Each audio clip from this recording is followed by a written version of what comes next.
Hello students. आज हम अपनी क्लास नए टॉपिक से स्टार्ट करते हैं। इससे पहले वाले वीडियो में हमने गाइनोसियम्स के बारे में, कार्पल्स के बारे में देखा था कि कार्पल्स कहाँ प्रेजेंट होते हैं और कार्पल्स के अंदर भी कौन से स्ट्रक्चर्स प्रेजेंट होते हैं। आज हम देखेंगे गाइनोसियम्स के बाद का वाला टॉपिक्स माइक्रोस्पोरोजेनेसिस। ठीक है, देखो गाइनोसियम्स के कुछ टर्म्स हैं, गाइनोसियम से रिलेटेड कुछ टर्म्स हैं, जैसे कि monocarpellary. Monocarpellary means one carpel, and एक होता है multicarpellary means more than one carpel. एक कार्पल है तो मोनोकार्पलरी बोल सकते हैं, एक से ज़्यादा है तो मोर देन वन कार्पल बोल सकते हैं। ठीक है, यदि कार्पल फ्यूज है, सारी कार्पल फ्यूज हैं, ठीक है, तो सिन कार्पस बोलेंगे। यदि कार्पल्स फ्री हैं तो क्या बोलेंगे, एपोकार्पस बोलेंगे। ठीक है, अब हमें जो हमारी जो प्लांट बॉडी है ना, इसको स्टार्ट करने से पहले हमें पता होना चाहिए कुछ बेसिक चीज़ें। हमारी पूरी प्लांट बॉडी वो जो होती है वो क्या होती है, उसको या तो हम क्या बोलते हैं स्पोरोफाइट, क्योंकि स्पोर्स बनाती है ना ये। ठीक है, इसको क्या बोलेंगे स्पोरोफाइट। और इसमें जो कंडीशन होती है ना वो डिप्लॉयड होती है, 2n कंडीशन होती है। क्या कंडीशन होती है भाई, डिप्लॉयड कंडीशन होती है, 2n कंडीशन होती है। अब ये जो 2n कंडीशन है, इससे हमें क्या करना है, प्लांट बॉडी में जब फ्लावर आ जाते हैं, हमें पता है फ्लावर्स में जो अभी हमने देखा अंथर, ठीक है, अंदर में भी पोलन सैक के अंदर क्या बनता है भाई, पोलन ग्रेन बनते हैं। ठीक है, या माइक्रोस्पोर बनते हैं। वो कैसे बनते हैं, ये जो हमारा जो प्लांट बॉडी है, इसमें फ्लावर में, पोलन सैक में स्पोरोजिनियस टिश्यू प्रेजेंट होता है। ठीक है, उसमें क्या होता है, आगे चलकर मियोसिस होता है। मियोसिस से क्या बनेंगे भाई, स्पोर बनेंगे। ये स्पोर कैसे होंगे, क्योंकि प्लांट बॉडी कैसी है, हमारा फ्लावर कैसा था, 2n था ना। ठीक है, तो ये स्पोर किस में आएंगे, एन कंडीशन, मतलब हैप्लॉइड। ये कैसे होते हैं, डिप्लॉइड होते हैं। ठीक है, फिर इसमें स्पोर्स में क्या होगा, माइटोसिस होगा। माइटोसिस हमें पता है कि माइटोसिस से डिप्लॉइडी कंडीशन चेंज नहीं होती, एन है तो एन ही रहेगा। ठीक है, तो इसके बाद हमारा जो गैमिट्स बनते हैं वो ना एन कंडीशन में बनते हैं, मतलब हैप्लॉइड होते हैं। ठीक है, और हमारी जो प्लांट बॉडी होती है, जो ये कौन सी कंडीशन में होती है, डिप्लॉइड में या 2n कंडीशन में होती है। ठीक है, अब हम देख लेते हैं माइक्रोस्पोरोजेनेसिस। माइक्रोस्पोरोजेनेसिस का means the formation of spore या फिर पोलन ग्रेन। ठीक है, द फॉर्मेशन ऑफ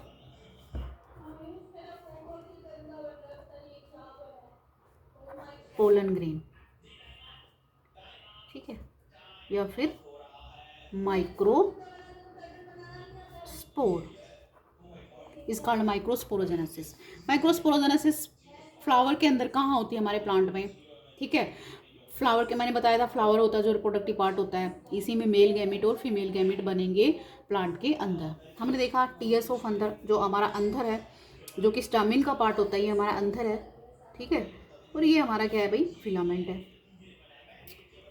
जो किसका पार्ट है, स्टेमिन का पार्ट होता है, जो कि क्या है, मेल पार्ट होते हैं। ये प्लांट का जो रिप्रोडक्टिव पार्ट है, कौन सा, स्टेमिन, मेल पार्टनर है। ठीक है, अब ये हमें क्या करना है, हमें फिलामेंट तो नहीं चाहिए, हमें क्या चाहिए, इस वाला जो इसकी जो अंदर की जो लोब है, हमने बताया था अंदर कैसा भी बाइलोब्ड है, इसको देखना है, क्योंकि इसी के अंदर हमने इसको यहाँ से डाइसेक्ट कर दिया था, डाइसेक्ट करके देखा था कि भाई इसके अंदर अंदर के अंदर क्या प्रेजेंट होते हैं, थिका प्रेजेंट होते हैं। एक लोब के अंदर कितने थिका होते हैं, दो थिका होते हैं। ठीक है, और 2 लोब हैं तो कितने थिका हो जाएंगे, टोटल 4। इन्हीं थिका को हमने क्या बोला था, पोलन सैक। क्या बोला था इन्हीं को हमने, पोलन सैक। इन्हीं पोलन सैक के अंदर हमें क्या बनाने हैं भाई, पोलन ग्रेन बनाने हैं, जैसे कि मैंने आपको ये बताया। ठीक है, जैसे ये हम डाइसेक्ट करके तो ऐसे दिखाई देंगे, ऊपर से देखेंगे तो ऐसे दिखाई देंगे, तो ये क्या है, हमारे थीका है। ठीक है, क्या है ये, थीका।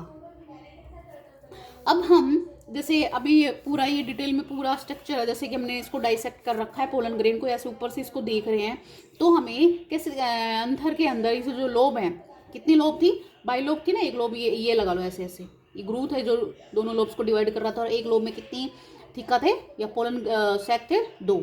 ठीक है, ये 2 पोलन सैक हैं, इनको हम क्या बोल रहे हैं, पोलन सैक या फिर थीका बोल रहे हैं। अब इनको हम थोड़ा सा और डिटेल में इसके अंदर जाकर देखते हैं, तो हमें और डिटेल में क्या पता चलेगा, इन पोलन सैक्स के अंदर क्या प्रेजेंट होता है। एक बाहर आउटर मोस्ट लेयर प्रेजेंट होती है, जो सबसे बाहर की साइड प्रेजेंट होती है। ठीक है, इस लेयर को हम क्या बोलते हैं, इपिडर्मिस बोलेंगे। क्या बोलेंगे भाई, इपिडर्मिस बोलते हैं। ठीक है, इसके जो अंदर वाली जो लेयर है, इससे अंदर वाली लेयर, इसको बोलते हैं एंडोथीसियम। क्या बोलते हैं इसको, एंडोथीसियम। और इसके बीच में इससे नेक्स्ट इसके अंदर अंदर जो लेयर होएगी वो होती है मिडल लेयर। क्या होती है?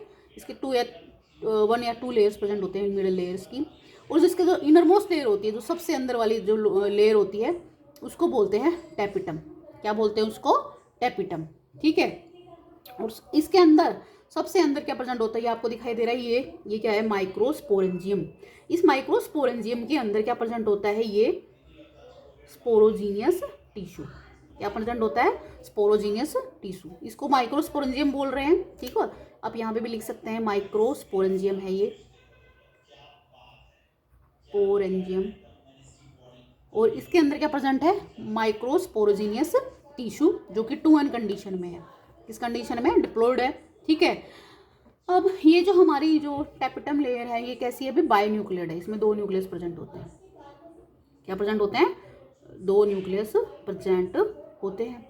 इसका काम क्या होता है? टैपिटम जो इनर मोस्ट लेयर है, वो जो डेवलपिंग हमारे जो पोलन ग्रेन बनेंगे उनको क्या देती है? न्यूट्रिशन देती है। क्या देती है? न्यूट्रिएंट प्रोवाइड करती है। बाकी ये जो 3 लेयर है, एंडोथीशियम है, एपिडर्मिस है, और ये जो हमारी मिडल लेयर है, वो क्या करती है? जब ये मैच्योर हो जाएगा ना पोलन ग्रेन, जब इसमें पोलन ग्रेन बन जाएंगे, ठीक है, तो ये क्या हो जाती है? तीनों लेयर्स ब्रेस्ट हो जाती हैं, हट जाती हैं, और ये पोलन ग्रेन इनको ब्रेस्ट करते हुए बाहर निकल जाते हैं। तो मेनली ये इसको रिमूवल के में हेल्प करती हैं। इनका तीनों का ब्रेकडाउन, मेनली तो जो ब्रेकडाउन स्टार्ट होता है वो एंडोथीशियम में स्टार्ट होता है। ठीक है। फिर ये तीनों ही क्या हो जाते हैं? ब्रेकडाउन हो जाती है, और जैसे ही ब्रेकडाउन रैप्चर हो जाएंगी तो हमारा जो पोलर ग्रेन है वो बाहर रिलीज हो जाता है। ये इनका फंक्शन था। नेक्स्ट हम देखते हैं कि भाई ये मैंने आपको बताया कि इसके अंदर जो हमारा अब ये वाला जो था ना, ये पूरा माइक्रोस्पोरेंजियम बाहर निकाल लेते हैं। माइक्रोस्पोरेंजियम के अंदर देखते हैं। ये तो आपको मैंने बता दिया कि ये चीज़ें इसके अंदर होती हैं। तो अब माइक्रोस्पोरेंजियम जो होता है, ये हमारा माइक्रोस्पोरेंजियम है। इसके अंदर माइक्रोस्पोरेंजियम टिश्यू प्रेजेंट होता है, और वो कैसा होता है भाई? 2N डिप्लॉयड कंडीशन में होता है। किस कंडीशन में होता है? डिप्लॉयड कंडीशन में। ठीक है। या फिर एक को हम क्या बोल सकते हैं, क्योंकि इसी से क्या बनेगा भाई? माइक्रोस्पोर बनेगा ना, तो हम क्या बोल सकते हैं? Microspore mother cells. इनको क्या बोल सकते हैं? Microspore mother cells. या शॉर्ट फॉर्म में हमें बोलना हो तो हम क्या बोल सकते हैं इसको? MMC। ठीक है। क्या बोल सकते हैं? MMC। अब हम एक माइक्रोस्पोर मदर सेल्स का एग्जांपल लेके समझेंगे कि इसके अंदर माइक्रोस्पोर कैसे बनते हैं। मान लो कि हमने एक यहाँ से एक निकाल लेते हैं यहाँ से। ठीक है। तो क्या होगा? क्या करेंगे? इसके अंदर हम मियोसिस करेंगे। क्या करेंगे? मियोसिस। हमें पता है मियोसिस करते हैं तो नंबर ऑफ क्रोमोसोम्स क्या हो जाते हैं? आधे हो जाते हैं। मतलब डिप्लॉयड है तो क्या हो जाएंगी? हैप्लॉयड। मियोसिस कितनी होती है? Meiosis first and meiosis second. पहली मियोसिस होएगी तो इसके 2 बनेंगे, दोबारा से मियोसिस हो जाएगी तो कितने बनेंगे भी? 2 अगेन 2, मतलब 4 बन जाएंगे ना। ठीक है। तो meiosis first and meiosis second होने के बाद हमारा जो ये 2N कंडीशन में थी, ये किस में कन्वर्ट हो जाएंगे? एन हैप्लॉयड कंडीशन आ जाएंगे, तो माइक्रोस्पोर बन जाएंगे। क्या बन जाएंगे? माइक्रोस्पोर। और इनकी जो कंडीशन रहेगी वो कैसी रहेगी? हैप्लॉयड कंडीशन रहेगी। ठीक है। बट ये अभी ना ज्वाइंट रहते हैं एक दूसरे से। अभी इमैच्योर कंडीशन में होते हैं ना, तो ज्वाइंट रहते हैं। ये माइक्रोस्पोर आपस में अटैच रहते हैं, अलग नहीं होते, सेपरेट नहीं होते हैं। तो इनको क्या बोलते हैं? Microspore tetrad. क्या बोलेंगे? Microspore tetrad. ठीक है। उसके बाद हमारा ये जो माइक्रोस्पोर होते हैं ना, ये क्या हो जाते हैं भाई? मैच्योर हो जाते हैं। जैसे पहले तो सारे, मैं तो एक का एग्जांपल दिया था ना, सारी इनमें सभी में क्या होगा? मियोसिस होगा। सभी के कितने बन जाएंगे? 4 बन जाएंगे। ठीक है। तो ये मान लो सभी के 4 बन गए। ठीक है। तो इसके बाद ही जैसे जैसे मैच्योर हो जाएंगे तो 4 जो अटैच थे माइक्रोस्पोर टेट्राड के फॉर्म में प्रेजेंट थे, क्या हो जाएंगे भाई? सेपरेट हो जाएंगे, सिंगल हो जाएंगे। क्या हो जाएंगे? सिंगल। ठीक है। इसी को हमने क्या बोला है? क्या बोला है? इसको हमने माइक्रोस्पोर बोला है। इसके बाद क्या होगा? ये जो अभी 4 हो गए ना हमारे, 4 में से हम क्या ले लेते हैं? एक का एग्जांपल, इसको एक बाहर निकाल लेते हैं। इसके साथ क्या होगा? एक को हमने इधर बाहर निकाल लिया। अब इसके अंदर क्या होगा भाई? माइटोसिस होता है। इसके अंदर क्या होता है? माइटोसिस।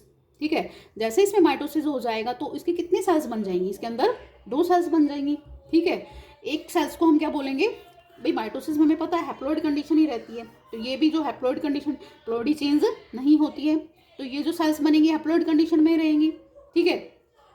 तो कितनी सेल्स बनी हमारी? Vegetative cells. और इस वेजिटेटिव सेल्स को क्या बोलते हैं? हम ट्यूब सेल्स भी बोलते हैं। ठीक है। और जो इसके अंदर एक जो सेल्स रहेगी इसको बोलेंगे जनरेटिव सेल्स। ये जनरेटिव सेल्स अलग से नहीं होती, ये ट्यूब सेल्स के साइटोप्लाज्म के अंदर ही रहती है, मतलब अलग सेपरेट नहीं होती, इसी के साथ अटैच रहती है, इसी के साइटोप्लाज्म में। बट इसका न्यूक्लियस अलग होता है, इसका न्यूक्लियस अलग होता है। ठीक है, तो माइटोसिस से हमारे पास दो सेल्स बन जाती हैं, कौन कौन सी, वेजिटेटिव सेल्स और ट्यूब सेल्स। दूसरी हमारी बन जाती है जनरेटिव सेल्स। ठीक है, अब इस कंडीशन में हम इसको क्या बोलते हैं भाई, जब ये इस कंडीशन में कन्वर्ट हो जाता है ना माइक्रोस्पोर, तो इस कंडीशन में हम इसको बोलते हैं पोलन ग्रेन। ये बन गया हमारा पोलन ग्रेन। ठीक है, इसी को तो बोलते हैं माइक्रोस्पोरोजेनेसिस। ठीक है, अब देखो क्या होगा,